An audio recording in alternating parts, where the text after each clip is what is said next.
Hello सांग मैंने केमती अच्छा आपण मैंने समस्ते आशा करुँच माँ लक्ष्मी कृपारू समस्ते भलरे थे खुशी रे थे। आज हूँ मार्गशीर मास द्वितीय गुरुवार। आज तो समस्त घरे साधा माने बिना प्याज रसुण खाइबा।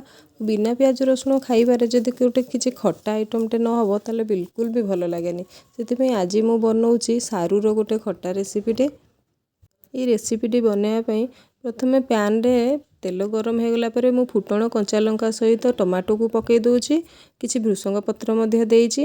टमाटो रे लूण हलदी देकी ताकू लिड को कभर कर नउछि। किछि समय टमाटोटा सिझिबो। देखंतु टमाटो एठी अल्प सिझी आसिलाणी।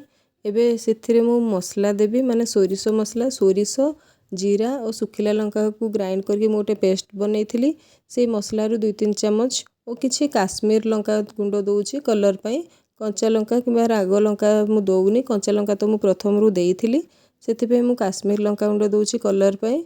एबे पुणी थरे लीड को बंद कर दउछि हल्का टिके सिझी जिवो। देखंतु टमाटो पूरा भल भाबरे सिझी गलानी। एबे सेथिरे मु भाजी की रखिथिबा सारू को पकोउछि। सारू को पकईकी सेथिरे किछि समय ताकू पानी देकी कभर कर देबी। देखंतु मु गोटे ग्लास एठी पानी नेछि। आपण जो हिसाब रे खट्टा बनाउचंती क्वांटिटी जेतिकी थिबो से हिसाब रे आपण पानी देबे।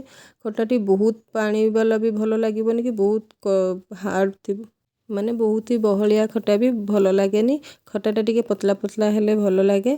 देखंतु एठी सारू भी सिझी आसिलानी भल भाबरे। सारूटा बहुत जल्दी सिझी गला। एटा बहुत भल सारूटा थिला सेतमे बहुत जल्दी सिझी गला। खट्टा तो हेई आसिलानी। एबे लास्ट को धनिया पत्र देकी मु गार्निश कर दउछि। देखंतु खट्टाटा केते सुंदर देखा जाउछि।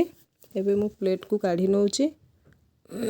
चलंतु रेडी करिबा हमर आजिर लंच थाली जोठी मु करिछि अरुआ भात डालमा टमाटो सारूर खट्टा फूलकोबी भजा बाइगण भजा। एबे लेंबू लंका और लूणर गोटे पागटे चकटा पागटे होउछि। एठी खाइबा स्टार्ट करूछि। देखिबा केमती टेस्ट लागुछि खाइबाटा। अरुआ भात सहित डालमाटा तो कॉम्बिनेशनटा बहुत ही भल लगे। ता सहित ये जो खट्टाटा हेछि खट्टाटा भी माने देखिया को जेमती लागुछि खाइबा को भी बहुत टेस्टी हेतिला खट्टाटा।